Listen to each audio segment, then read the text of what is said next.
அஸ்ஸலாமு அலைக்கும். Hi friends, எல்லோரும் எப்படி இருக்கீங்க? அல்ஹம்துலில்லாஹ் எல்லோரும் நல்லா இருப்போம்.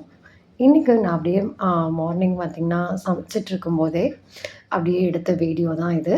இதில் வந்து சில விஷயங்கள் எனக்கு தெரிஞ்ச விஷயங்களை உங்ககிட்ட ஷேர் பண்ணுறது தான். ஸோ இந்த மாதிரி நம்ம வந்து நமக்கு தெரிஞ்ச விஷயத்த வந்து சொல்லும்போது, இது மூலியமாக யாராவது கேட்கும்போது அவங்களுக்கும் ஒரு இதாக இருக்கும், பிரயோஜனமாக இருக்கும் அப்படிங்கிறனால தான் இந்த மாதிரி நான் லாங் வீடியோவில் இந்த மாதிரி விஷயங்களை பற்றி ஷேர் பண்ணுறேன்.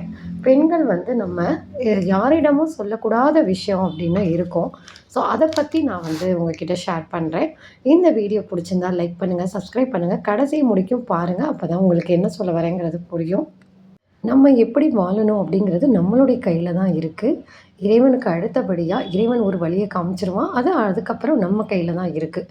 நம்ம எண்ணம் வந்து தூய்மையாக இருந்தால் நம்மளுடைய வாழ்க்கையும் நல்லா இருக்கும். அல்ஹம்துலில்லாஹ். பெண்கள் நம்ம வந்து சில விஷயத்த வந்து என்ன பண்ணுவோம் அப்படின்னு பார்த்திங்கன்னா, வெளியில் வந்து சொல்லுவோம், உளறுவோம். இந்த மாதிரி விஷயங்கள் வந்து செய்யக்கூடாது அப்படிங்கிறதுக்காக தான் இந்த இது. அது எந்தெந்த விஷயத்த நம்ம சொல்லக்கூடாது அப்படிங்கிறத பார்க்கலாமா? அதில் ஒரு 4 பாயிண்ட்டாக வந்து நான் சொல்கிறேன். அது ரொம்ப முக்கியம்.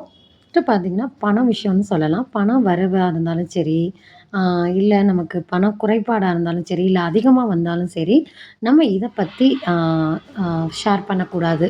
மித்தவங்கள்ட்ட சொல்லக்கூடாது. அதாவது எனக்கு இவ்வளோ வருமானம் வருது, நான் இப்படி பண்ணுறேன், அப்படி பண்ணுறேன்னு நம்ம சொல்லும்போது, அது நமக்கு மித்தவங்க நினைப்பாங்க, இவ பெருமையாக பேசுகிறா, கெத்தா இருக்கா அப்படிங்கிற மாதிரி நினைப்பாங்க. இது ஒரு நல்லது கிடையாது. அதே மாதிரி பணம் இல்லை, நான் ரொம்ப கஷ்டப்படுறேன், என்னுடைய வந்து ரொம்ப கஷ்டத்தில் இருக்கேன், அடுத்து இந்த மாதிரி நம்ம சொல்கிறனாலையும் ஒரு இதுவும் கிடையாது. அடுத்தவங்க நம்மளை பார்த்து பாவப்படுவாங்க, ஹெல்ப் பண்ணுவாங்க அப்படிங்கிற மாதிரி நினச்சி கூட நம்ம சொல்லலாம். அந்த மாதிரி விஷயத்தையும் நம்ம வந்து கண்டிப்பாக சொல்லக்கூடாது. நம்மளுடைய கஷ்டமாக இருந்தாலும், நம்மளுடைய இதாக இருந்தாலும் அதை நமக்குள்ளே தான் வச்சுக்கணும்.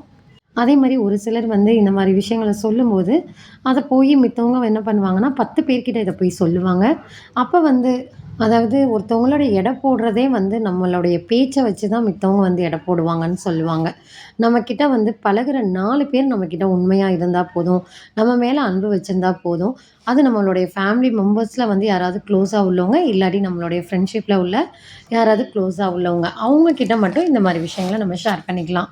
அதாவது நம்மக்கிட்ட பேசுகிறவங்க எல்லாத்தையும் நம்ம நம்பக்கூடாது அப்படிங்கிற விஷயத்த தான் இங்கே சொல்ல வரேன்.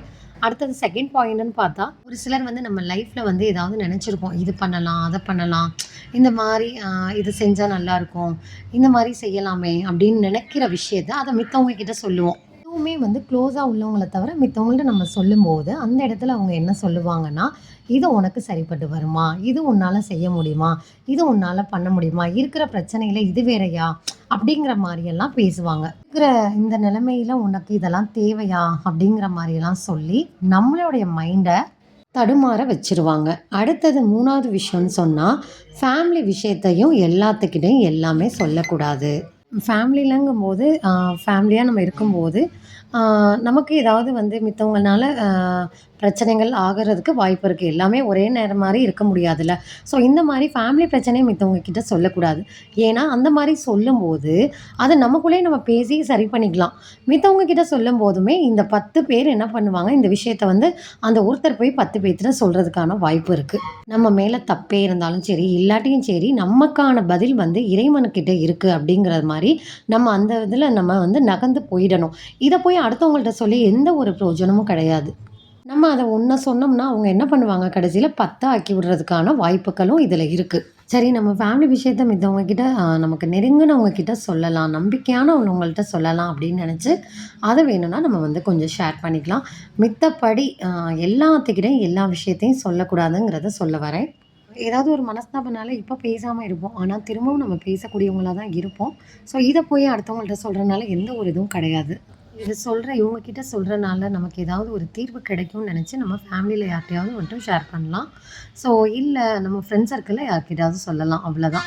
ஸோ எல்லாத்துலயும் எல்லாமே சொல்ல வேண்டாம் அப்படிங்கிறத தான் சொல்ல வரேன். இந்த வீடியோ வந்து யூஸ்ஃபுல்லா இருக்கும். பிடிச்சிருந்தா லைக் பண்ணுங்க, சப்ஸ்கிரைப் பண்ணுங்க, ஷேர் பண்ணுங்க. இதுல ஒரு பாயிண்ட் மட்டும் முக்கியமானது இருக்கு. அடுத்த வீடியோல பார்ப்போம். Thank you friends.